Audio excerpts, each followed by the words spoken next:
السلام عليكم ورحمة الله وبركاته. ازيكم يا جماعة؟ عاملين ايه؟ كل سنة وانتم طيبين، يا رب يعود علينا الايام بخير يا رب. بصوا بقى. انا الفيديو ده منزل ليه عشان يكون يعني الذكرى حلوة ليا. لان انا بوثق كل حاجة كويسة عندي في حياتي انا، يعني بحب اوثقها على القناة بتاعتي. فانا الحمد لله الحمد لله عازمة والدي ووالدتي واخواتي واختي وجوز اختي وابن اختي كمان. آه المهم، انا بقى ايه قلت، انا بصراحه كنت عايزه اعمل لهم كذا حاجه، تمام.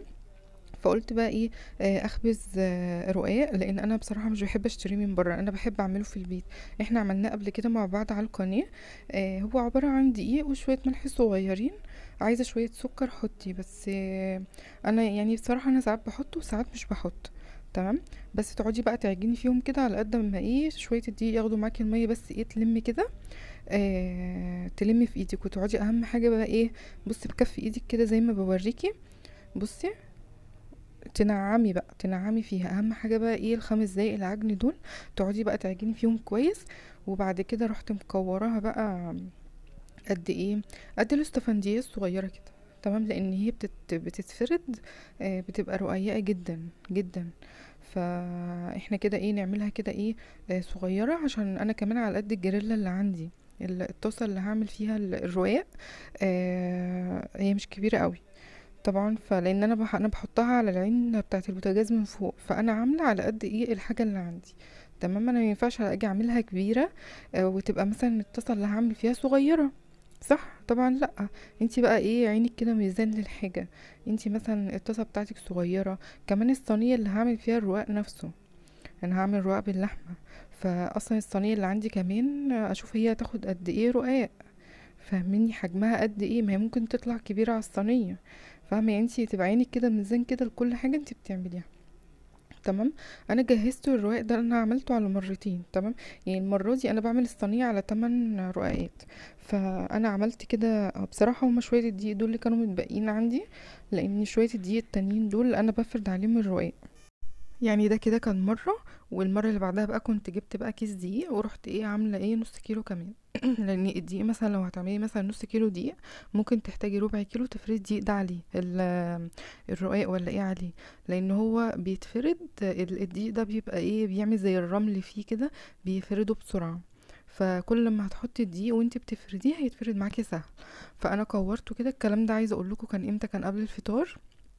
انا كورته وغطيته بكيس كده وعليه فوطه، وقلت ايه اسيبه بس ايه ساعه يرتاح من العجن. عشان لما اجي افرده ما يضايقنيش ويتفرد معايا بسرعه. فانا جبت كيس كده ورحت مغطياه وحطيت بقى عليه الفوطه من فوق كمان. وسبته بقى حوالي ساعه قبل ما جهزت بقى الاكل بتاعي. احنا كان عندنا في اليوم ده اكل بايت. كان عندي اكل من امبارح، فقلت بقى ايه. فبما اني يعني مش هقف اعمل اكل، استغل بقى. يعني انا بحب اما يكون عندي عزومه، احب ارتب لها من قبلها، ممكن ارتب لها قبلها بشهر. يعني مثلا انا في العزومه دي عامله فراخ مشويه. اللي منكم معايا من الاول، انا كل سنه لازم الفراخ المشويه دي اساسيه، لان هم بصراحه بيحبوها مني قوي. وانا متميزه بيها، يعني التتبيله بتاعتها تحفه. انا عملتها كتير قوي قوي على القناه. اللي حابب منكم يشوفها يعني يروح يشوفها. بس كده ايه المهم. انا بقى هنا دي الجريلا اللي انا كنت بقول لكم عليها، بس ما بين كل رقاقه والتانية لازم تديها مسحه بمنديل كده او فوطه. بس خدي بالك الفوطه تلزق في الجريلا، لانها بتبقى سخنه، وفوطه المطبخ انتوا عارفين بتبقى ايه. ممكن حاجه فيها تلزق او حاجه، بتبقى ليها قماشه معينه رخمه كده بصراحه. بس هي بتنضف. بس كده، فما بين رقاية وكل رقاية والتانية تديها بس مسحة بمنديلين كده، حطيهم كده كوريهم كده جوه بعض.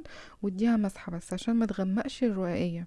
تمام. هديها وش هنا لون وهنا وش لون وخلاص، بس اهم حاجة تسويه كويس، ما يبقاش فيه ايه. عارفين انتوا اللون اللي تحسوا ان هو مبلول كده، اكن ده رقاق. اكني ولا ايه لسه عجين. لكن لما بتسيبيه يغير لونه من لون العجين للون الابيض، بصوا. طبعا طري وحلو ازاي. طبعا انا مشكله عندي في الرواق ان هو مش دايما بيطلع مدور، ممكن يطلع مطول شويه. بس انت بقى ده طبعا انت بتتحكمي فيه ده. لما تيجي بقى تعملي الصينيه، اذا كانت هتعمليها مثلا بالسكر او هتعمليها بقى باللحمه. بقوم مكسراها نصين واظبطها في الصينيه، طبعا ولا بتبان، هي بتبقى من جوه. وكله بيبقى كله بيبقى على بعضه يعني في الصينيه، مش بيبقى باين بقى اذا كان هو متكسر ولا لا. انه اصلا عجين يعني. تمام. بس كده. فانا زي ما قلت لكم بقى، نرجع بقى لكلامنا تاني. انا لما بيكون عندي عزومه ممكن احضر ليها قبلها بشهر. اجيب الفراخ واتبلها، والرقاق ده كان قبلها حوالي باسبوعين. انا عملته على مرتين لان انا عملت صينيتين. ونزلت جبت ورق العنب وجبت الخضره والخضار واشتريت الممبار، و يعني جهزت كل حاجة، حتى الرز اشتريته، حتى التوابل. انا بستعمل دلوقتي التوابل. انا كنت بجيب السبع بهارات اللي هي السايبة دي. لا، انا بقيت اجيب دلوقتي كيس كنور، اللي هو مكتوب عليه 11 بهار. وفي السبع بهارات، وفي مرق الدجاج، وفي خلطة البطاطس المحمرة. في بصراحة كنور منزلة حاجات حلوة قوي، والصلصة بتاعتها برضو تحفة وجميلة. طبعا ادم هنا بيقول لكم بقى يلا حطوا اللايك. طبعا دي كانت اخر رواية انا بعملها. بصوا، طب انتوا شفتوا الاسود اللي موجود؟ بصوا، طبعا لازم ما بين كل واحدة وواحدة بقى ايه نديها مسحة كده عشان الرقاق يطلع ابيض وريحته حلوة وجميل ونضيف، بدل ما تروحي تجيبيه من بره يبقى تخين، ولا في ناس بيحطوا عليه زيت بيبقى ريحته مغيرة مش حلوة خالص. فناخد بالنا ونهتم كده بالاكل اللي احنا بنعمله وبنظافته كمان اهم حاجة. هنا بقى كنت هعمل بقى ايه هنا. ده قبل العزومة بيوم. يعني انتوا شايفين الرقاق ورا الممبار ولا ايه؟ خلاص انا كنت حشيته وسلقته وسايباه يبرد شوية عشان اشيله بقى في العلبة في التلاجة. ودي جبنة، دي جبنة تركي اسمها الجبنة المطبوخة. بتتعمل ازاي؟ بصراحة انا كنت اول مرة اعملها. بس عارفين لما تيجوا تجربوا حاجة وتبقوا عارفين ان هي هتبقى تطلع حلوة، غير اما تبقي جايبة الحاجة اول مرة تجربيها وتبقي عارفة ان يا تتاكل يا ما تتاكلش. طبعا ما تجربيش الكلام ده في عزايم خالص.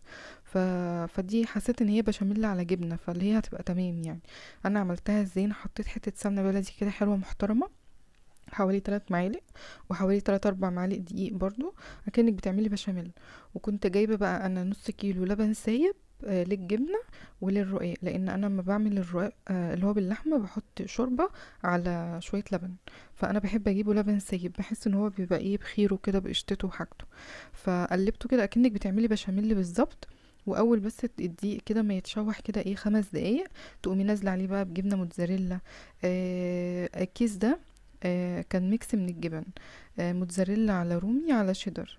انا طبعا انا قلت عشان ايه الجبنه الرومي بتديها ايه مزازه كده حلوه. بصوا طبعا هي سخنه. انا عملتها قبلها بيوم لاني هي المفروض تتعمل قبلها وتبرد. فانا قلت تاني يوم مش هبقى فاضيه بقى لان انا هبقى في حاجات كتير بعملها. فقلت انا اجهز الحشوات والحاجات دي كلها قبلها بيوم. انا كنت لفه ورق العنب وكنت عامله الجبنه والممبار سلقاه وحشياه، الفراخ متبلاه وشايلها في الفريزر. بس انا بصراحه قلت السنه دي قلت لمحمد بقى احنا نشويها بره، لان انا مش هبقى فاضيه ابقى قاعده جنبها وهي بتتشوي. فقلنا نشويها بره. وحصل موقف بقى كده بصراحة، يعني الاوردر اتلخبط وجالنا اوردر غير الفراخ اللي انا كنت جايباها. طبعا كان جايلنا كفتة وحاجات غريبة كده. طبعا محمد نزل يرجعها تاني وبدلها وجاب الحاجة بتاعتنا. انا كنت حاطة ايدي على قلبي بصراحة يروح يلاقي الحاجة الفراخ بتاعتي حد يعني حد تاني خدها وما رجعهاش. لان بصراحة يعني عايزة اقول لكم اختي اول ما فتحت اللفة بتاعة الفراخ قالت لي الفراخ دي مش بتاعتك. يعني هي اللي شافتها لان هي كانت بتساعدني.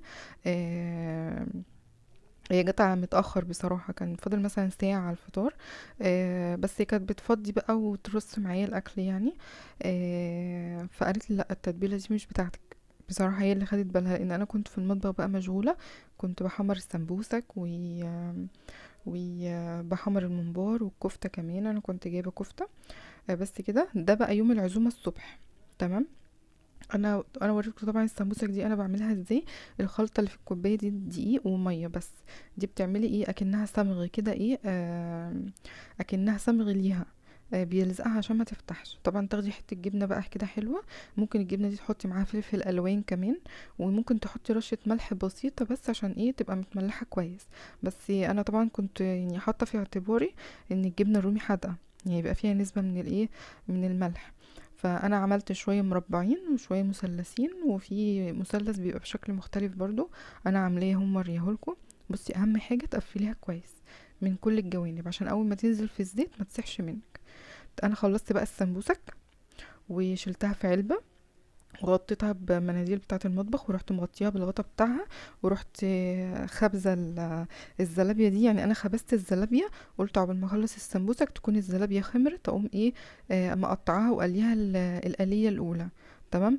انا كنت بصراحه عامله في حسابي ان انا هقليها القليه التانية بالليل بعد الفطار، بس انا خفت بصراحه تطرى، او خفت يعني حاجه تحصل فيها، لان انا عمري ما سبتها وعملتها بالليل في مره يعني.